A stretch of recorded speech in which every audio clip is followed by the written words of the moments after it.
febrero no hay trabajo legislativo, el Parlamento, el Congreso Nacional se va de vacaciones, y marzo, la vuelta, son 11 días, usted entenderá que más bien tiene que ver con preparación del traspaso de mando, ya sea en el Congreso o en el gobierno. Por lo tanto, para ser bien realista, enero es lo que le resta formalmente hasta el 11 de marzo, en la práctica a este gobierno. Por lo tanto, la agenda legislativa es clave. ¿Qué quiere dejar este gobierno impulsado, empujado o aprobado como ley? Y una de esas es la propuesta que hizo el presidente de la República hace cosa de 2 semanas, que esta PGU, que es la pensión garantizada universal, ¿cierto?, que da pensiones garantizadas de 185.000 pesos a chilenos y chilenas.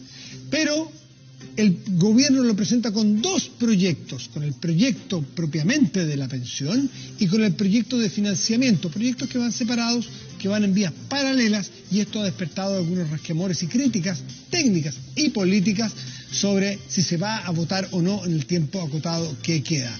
Una de las críticas técnicas la pudimos leer hoy día en el diario El Mercurio, en carta al director, carta de los economistas Eduardo Engel, Rodrigo Valdés, Andrea Repeto y José de Gregorio, expresidente del Banco Central, que está con nosotros.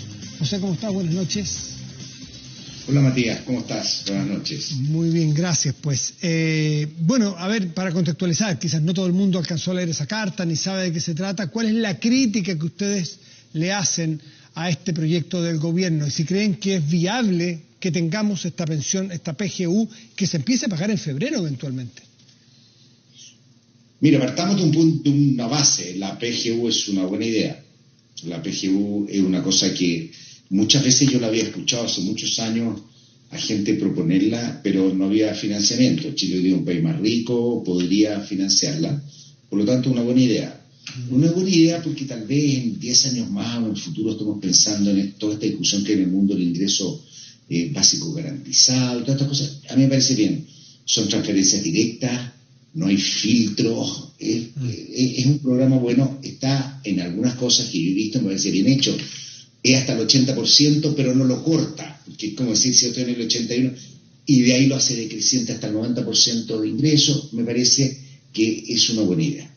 Sin embargo, el punto que nosotros levantamos es que no tiene asegurado el financiamiento. Y hay un principio básico que yo creo que hay que mantener, no solo este gobierno, sino también de manera muy importante el próximo gobierno, y que se llama gastos permanentes con ingresos permanentes. Y los ingresos son básicamente los ingresos de la recaudación tributaria.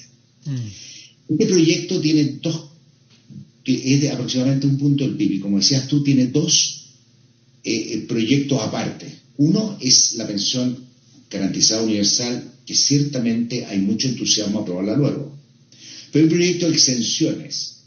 Ojo, y este proyecto de exenciones solo financia 1/3 de la propuesta. Sí. Supongamos, nosotros planteamos que ojalá se aprobaran en conjunto para asegurar que hay financiamiento, porque después, una vez aprobada la pensión garantizada universal, bajan los incentivos a aprobar los paquetes tributarios. Pero también hay partes que se deberían aclarar. Hay una parte que, por ejemplo, se llama de las provisiones para la reforma previsional, sí, que son como las holguras, ¿no es cierto? Pero la ley corta. Y yo me preguntaba, esas provisiones se hacen en la ley de presupuesto antes de este proyecto. Por lo tanto, son provisiones que teníamos nosotros para una reforma previsional grande. ¿Se va a gastar todo en esto? O sea, esa es la preocupación. ¿Existe el espacio fiscal de una economía con tanto déficit? Entonces yo creo que eso hay que aclararlo muy bien. Hay que aclararlo porque obviamente hay ingresos permanentes para hacerlo. Y una discusión también hay respecto de un 0,1 punto, que igual no es menor. Sí. Del fondo. Vamos por partes, José, si te parece, porque yo estuve reporteando después de leer esto, conversé con el ministro del Trabajo, y lo entrevistamos esta tarde en la radio, para saber cómo se financiaba. Este proyecto cuesta 0,95% del producto de Chile. Eso nos va a costar. Cerramos en un punto. Según me señalaba, para que tú me vayas diciendo tu parecer, decía que 0,5%, o sea, prácticamente la mitad, 0,95, no 1, pero está ya aprobado en el presupuesto nacional en la glosa número 10 de la partida 5, me parece que es. Y eso tenía que ver era financiamiento que ya está aprobado, que era para la ley corta, no para la ley larga, no para la gran reforma de las pensiones, sino para la ley corta que estaba cerca de aprobarse, había tenido aprobación en una de las cámaras. Por lo tanto, esa plata reemplaza la ley corta con esta PGU. ¿Te parece razonable la explicación, esa mitad? Bueno, habría que aclararlo bien, porque efectivamente la pregunta es si la ley corta contemplaba efectivamente todo eso. Eso la reemplaza, eso es lo que me señaló, me explicó. Si es peso a peso. En segundo lugar, si los cálculos están bien hechos, porque parte importante de lo que se ha dicho es que hay espacios porque hay más crecimiento, pero después vamos a tener menos crecimiento, y esas son las provisiones que se van haciendo y que están incorporadas en la ley de presupuesto. Ya. Por lo tanto, lo que no tiene eso es claridad. Yo no tengo ningún problema y me parece muy bien que lo aclaren, pero en la manera y en la presentación suena a que son cálculos y previsiones que se hacen un poco optimistas. Y la otra mitad tiene también bastante incertidumbre. Déjame decírtelo, para explicarla, para que no la demos por conocida, expliquémosla aquí delante de la gente. Eso era 0,5%, hay que llegar al 0,95%. El resto, el 0,1%, son justamente el fondo de reserva de las pensiones. Eso es desahorrar, eso no es ingreso. No, esos son ahorros que el fisco hace desde hace muchos años, del 0,2%. Hace un ahorro del 0,2% del PIB, le saca la mitad y eso lo pasa a la PGU. ¿Te parece razonable a ti eso como explicación? Efectivamente, pero eso no es financiamiento de ingresos de recaudación tributaria, eso es menor, eso es equivalente a decir, financieramente sería lo mismo a decir, yo me voy a endeudar en 0,1, porque no tengo financiamiento. Sin embargo, tiene cierta lógica y también es algo que habría que aclararlo muy bien, porque en el fondo también estrechamos nosotros con esto estamos estrechando todos los espacios que hay para una reforma larga de pensión, que también va a requerir algunos recursos fiscales. Esta puede ser mayor porque es una transferencia muy directa. ¿Y qué tiene que ver con eso? Con que el Fondo de Reserva de Pensiones, y por las cosas que yo conocí, pues yo estuve también en el comité, ¿no es cierto?, asesor, y uno conocía más o menos la cifra, el Fondo de Reserva de Pensiones, para la evolución que traía los gastos en pensiones, podría estar sobredimensionado. Entonces, tiene 7.000 millones de dólares hoy día acumulados. Por eso dice que se puede sacar la mitad de todos los ahorros que se hacen todos los años y pasarlos al PGU. Claro, pero cuidado, pero eso es para pagar todos los pasivos que tenemos del sistema antiguo que está desapareciendo. Y los estudios actuariales que vi yo podrían insinuar de que podría haber ese espacio, pero lo importante que está pasando aquí es que nosotros estamos hablando de que tenemos aproximadamente 0,6, que son cálculos y provisiones que habían para pensiones, para reforma, y vamos a tener, Chile necesita una reforma de pensiones.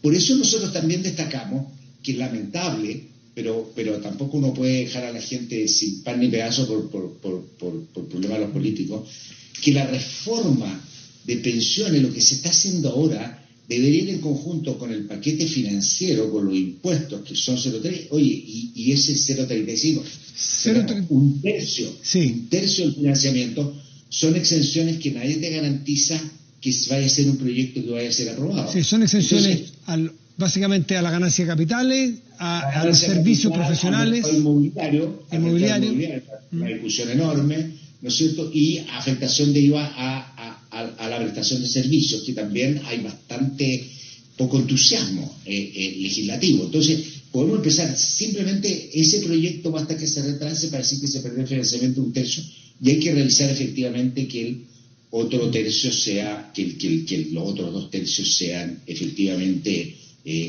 seguros, porque lo que estamos, yo creo que el principio de que todos los gastos permanentes se financien con ingresos, que seamos capaces de recaudar más impuestos y de hacer promesas financieras. Tener equilibrio fiscal de largo plazo es fundamental para un país.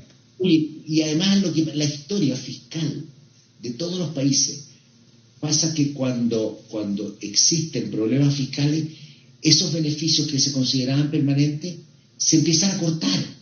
Entonces la idea es que no pase eso. Chile es un país que tenía una política fiscal sólida y cuando hay ese tipo de prestaciones no se retiran. Pasó en la dictadura, no ha pasado ahora y afortunadamente no pasa nunca. Pero para eso hay que tener mucha solidez. Este mismo principio se tiene que aplicar a la próxima administración, que los proyectos que se hagan y las propuestas que se hagan de mayor gasto tengan muy claro de dónde viene el financiamiento, porque si no lo que vamos a estar haciendo nosotros es prometer gastos con financiamientos frágiles, poco claros, y al final lo que vamos a tener es mucho mayor gasto. José, yo recuerdo que tú participaste con otro economista en el famoso fondo de los 12.000 millones de dólares, ¿no es cierto? Que fue una iniciativa de la entonces presidenta del Colegio Médico, Isquia Siches, juntaron a 6 economistas de distintos lados y acordaron este aporte de 12.000 millones de dólares cuando la pandemia nos azotaba muy duro. Y ese fue un destrabe político súper importante, más allá de lo económico. Si ustedes mismos 4, Valdés, Engel, Andrea Repeto y tú, conversan con el ministro del Trabajo que dice que está financiado, que hay que leerlo, ¿ustedes estarían dispuestos a dar su beneplácito? Y esto tiene que ver con que es muy urgente pagar la PGU y es muy importante dialogar. Estoy totalmente de acuerdo contigo que hay que dialogar y que estas aclaraciones, nosotros hemos tenido muchas discusiones del detalle de estos datos los últimos días y con mucha intensidad hoy día, ¿no es cierto? Yo creo que más que, nosotros no somos los depositarios del beneplácito de la nación. No, esto es una cosa que hay que aclararla en el Congreso, y aclararla muy bien en el Congreso. Y de hecho, según informaron hoy día, le iban a pedir al Consejo Fiscal Asesor, ¿no es cierto?, al CFA, sí, que pueda emitir un informe. Creo que son quienes pueden emitir el mejor informe de apoyo al Congreso. Maya, obviamente, yo voy a seguir mucho lo que diga el Consejo Fiscal Autónomo, ¿no es cierto?, que quienes hacen esto. Por eso, y no tengo ningún problema en decir si se ha firmado el financiamiento. Pero ojo, aquí hay un proyecto de ley tributario. Y ese proyecto de ley tributario, la probabilidad de que vaya y se apruebe en conjunto para 1/3 del financiamiento, como te dije, no está asegurado que se vaya a aprobar. Las famosas exenciones. Y ahí estamos, y en ese caso nosotros ya tenemos 1/3 que está en discusión y que puede postergarse, porque después va a venir la discusión del alza de impuestos de la nueva administración. Entonces vamos a tener un complejo panorama tributario para una cantidad masiva de promesas. Lo que a mí me interesa y lo que nos interesa a nosotros y a cualquier persona, yo creo que quiere el bien de Chile, su política fiscal, de los pensionados, ¿no es cierto?, es que tengamos claridad meridiana de que esto está bien financiado de manera permanente y vamos a poder sostenerlo. Porque piensa tú que la nueva administración está hablando de 250.000 pesos, ¿no es cierto? O sea, es aproximadamente un 30% más, una cosa así, lo que está proponiendo, que va a requerir aún más ingresos tributarios permanentes. Y esa es una reforma probablemente más grande. Es muy importante. José Gregorio, muchísimas gracias por estar esta noche con nosotros, que estés muy bien. Feliz año. Mucho gusto haber hablado contigo y felicidades. Chao. Hacemos una pausa, volvemos, espérenos.